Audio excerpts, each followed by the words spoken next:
Жақында Құддус Қожамяров атындағы мемлекеттік ұйғыр музыкалық комедия театрында 20 ғасырдағы ұйғыр әдебиетінің көрнекті тұлғасы, Қазақстанның халық жазушысы, қоғам қайраткері Зия Сәмәдиннің жарқын бейнесіне арналған Белқис Сәмәдиннің қазіргі заман оқиғаларының тірі куәгері атты кітабының таныстыру кеші өтті.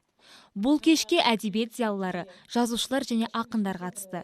Презентацияға Белқис Сәмәдиннің әкесі Зия Сәмәди жайлы ақпараттар беріліп, ол кісінің мақалаларының осы күнге дейін ешбір баспасөз беттерінде жарияланбағандығы, күнделік дәптері, шет елдерде жүрген саяхаты және өзінің ата-анасы балалық шағындағы қызықты сәттері туралы әңгімеледі.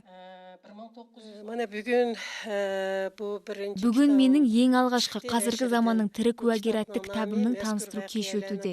Әкем Зия Сәмәди жайлы мұрағаттан ақпараттар қолыма түскенде, өзім тағы да жеке мәліметтерді жинап, күнделігінен естеліктерді алып 2 жыл бойы еңбек еттім.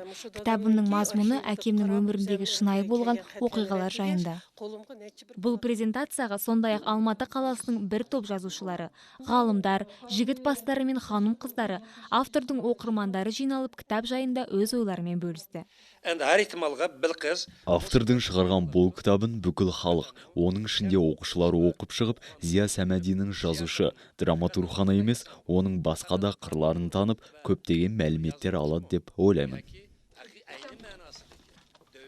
Бұл кештің жалғасын Нава ансамблінің талантты орындаушылары, ұйғыр халқының атақты әншісі Айтұрған Хасанованың орындауындағы ғажайып дәстүрлі әндер шырқалды.